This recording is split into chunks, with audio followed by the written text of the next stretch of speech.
Alright, so here we go. Got everything cleaned up. I'm ready to start getting put back together. Got my fork in there. I wiped everything down with a little bit of fork oil. That's what the manual says to do. Just a tiny bit on the seal, a little bit on all that stuff, on all the insides. Step one is going to go ahead and be to put this in.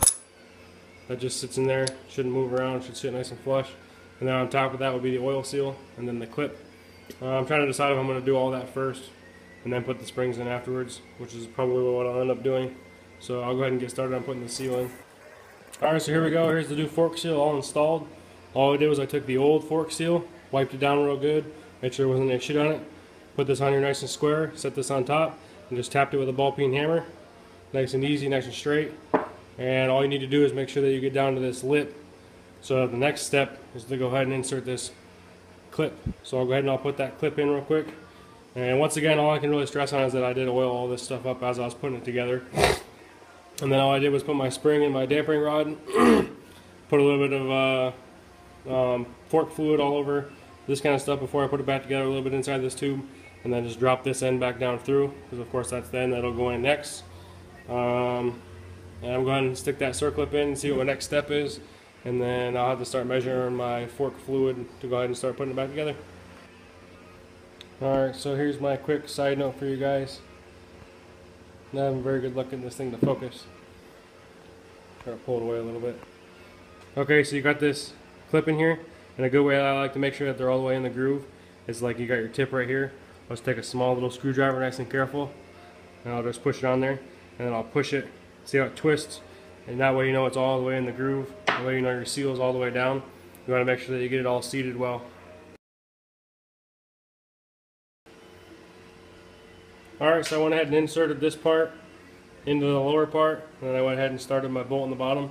The only hard part is the bolt in the bottom is kind of hard to get lined up, so what I did is I stood it straight up above my head, because obviously if you leave it laying on its side, it tends to want to fall. So you can reach in there and you can see where the threads go, and you can move it around with a little screwdriver. I just kept it standing straight up and down, and then I just looked up in from the bottom and got it started. Tightened it down decent enough to where it's not going to leak or anything like that, and that way I can go ahead and put my oil, fork oil in, which I think is probably going to be my next step, is put the fork oil in and then go ahead and put the fork top and circlip on. And I think that should be just about it. I'm going to go ahead and look at my manual and just see how much fork oil it is. I know it's like 3 or some odd ounces or whatever, so I'll just do a double check and I'll let you guys know how much I end up having to put in. Alright, so here we are in the Climber book. Right here it says ATC 250 ES, fork oil capacity. 110.5 to 115.5 cc's, or 3.73 to 3.91 ounces.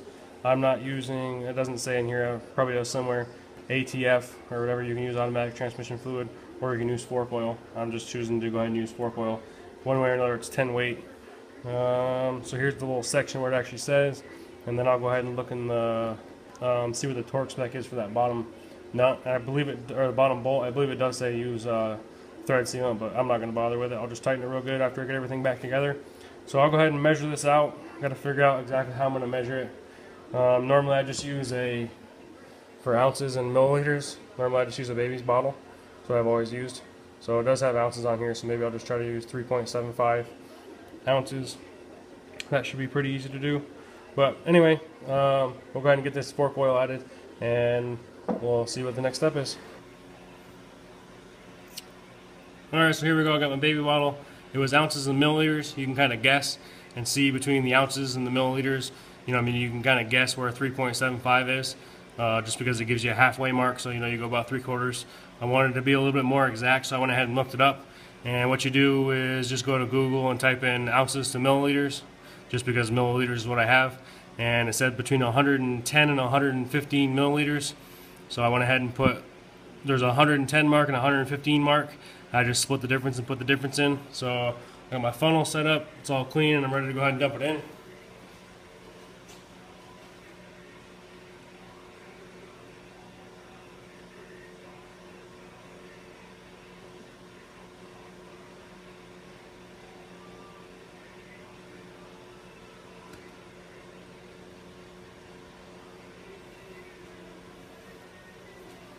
Alright, so I got it all set up, and I'm just going to leave it kind of sitting there for a few minutes and let it go ahead and continue to drain in. And I got to just double check the manual here. I did notice the guy in the other video pushed up and down a few times. I'm guessing probably he's trying to get air bubbles out. I wiped my stuff down with fluid as I was putting it in, so I mean I only use like a capful, which is like, you know, 5 milliliters or whatever like that, so not a whole lot, but right on almost 115, getting the majority of this jug in there. I should be able to be real close to what it is. So I'm going to go ahead and just double check my manual, let this stuff continue to leak in, and then if I have to, I'll work it up and down to get the air bubbles out, make sure the seals are working, and then I'll go ahead and put the top on. Yeah, I'll put the fork top on, the circlip, and my dust seal. So we'll see you here in a second. It should be all back together. Alright guys, just real quick before this thing slips and falls off. I did the same thing as I did on the bottom part. I know this isn't going to scratch it because he's got these little rubber protectors. I just got that down there real quick, just enough to get it past the groove. I'll go ahead and stick that snap ring in there, and then I'll follow it around the groove just to make sure it's good to go.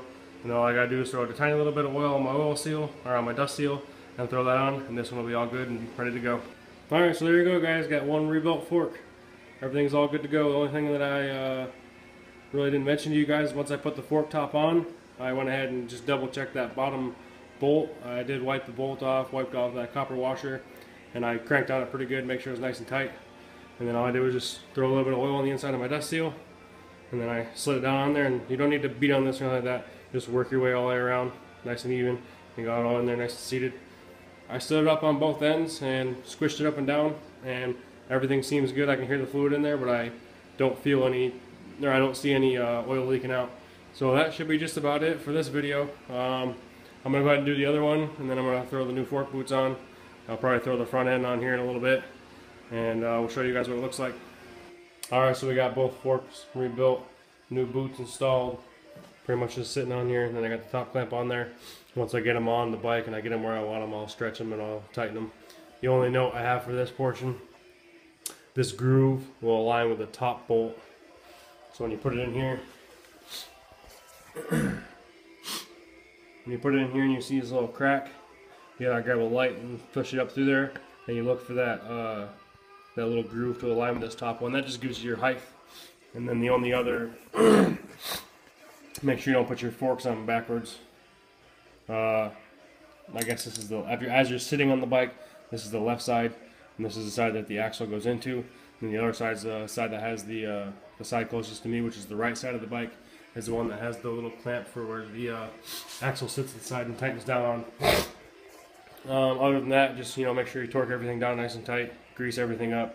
I'm gonna grease my axle, grease its, also will grease its threads, grease the threads on these as well, just because they kind of went in hard. So I'll grease those and put everything together, and we'll see what happens. All right, guys, here we are, finished product.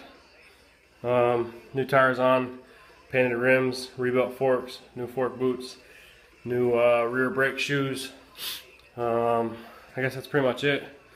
I got some good tire shine stuff that I'll end up using. I use this stuff right here, made by Armor All tire foam. I'll spray it on there. Careful not to get it on the rims because I don't know how strong it is. But you can buy that stuff at the dollar store. It's pretty cheap. One of my buddies just uses it on his Jeep all the time. But there it is with the new tires. I think it looks pretty badass. Not too far from original where it looks like it's all lifted and crazy. I gotta loosen up this one fork boot here and straighten it out. When I was twisting it, when I twisted it to get it on there. Well, maybe it's not that bad. But overall, I'm happy with those fork boots. Happy with the rear brake shoes. Happy with all the seals. I mean, obviously, really can't be unhappy with the fork seals because they're OEM. So, but yeah, here it is.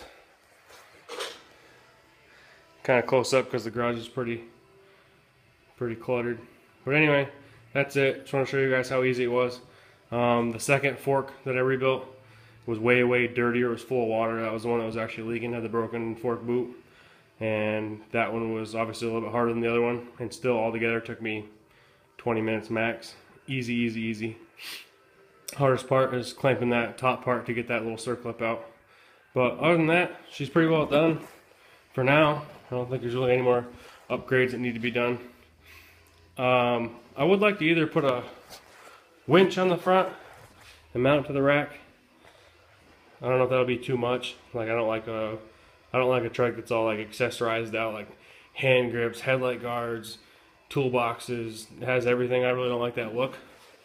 But I want to add something to the front, or find one of those OEM Honda line front baskets. They're already ready for it. It's already got holes for it, and it's already got the little threaded holes for it. Here you can see, kind of hard to see, but as you can see from the inside, they're already got a little nut welds on there, so they're all ready to go. Well, this thing's ready to be cleaned up, get the tires shined up, and maybe we'll do a little photo shoot with the wife's new camera. But anyway, thanks for watching. Hope you guys learned something. And please, guys, come on, like my videos. Everybody watches my videos. I get a few views here and there, but nobody takes the time to hit the like button. So, shit, I mean, hit the dislike button if that's what you want. But give me some sort of feedback. I really do appreciate all the comments and stuff. And probably be a little while before I post another video. So I'm heading to the field for a month, and then I'll be back, and then I'll go to the field for another month. So probably be a while before I start working on stuff. So here's a quick update. Changed the shaft, took the side cover off here, changed the shaft so that I got a bolt there. Just got my new air filter cover on, or in I should say. I just ordered it, got that on eBay. Then I got another cover off a guy off Facebook, got the filter cage. I want to try to copy that one before I put it in. Now I have two full extra air cleaner, or one full extra air cleaner. Got the fenders bolted down, got the front fender cleaned up. Quite a bit better than what it was. When I put it together this last time, I checked the oil and it's chocolate milk. So of course, obviously that means it's full of antifreeze. I think it's sucking it through the oil pump, or the water pump seal. So I'll have to order a water pump seal and a side cover gasket for that. And yeah, that's pretty much it for that. Gotta find a headlight for it and stuff. That one's, you know, pretty much running and ready to go. Need to put the carburetor, or the air filter on there, and tune the carburetor. But other than that, that'll probably be it for a while. I'm really happy with this Big Red. Really happy with these tires. Now I gotta try to find a spot this weekend so I can go out and see if it performs. But anyway, thanks for watching. Like. Did I say like? Make sure you like the video, and comment, subscribe, all that good stuff.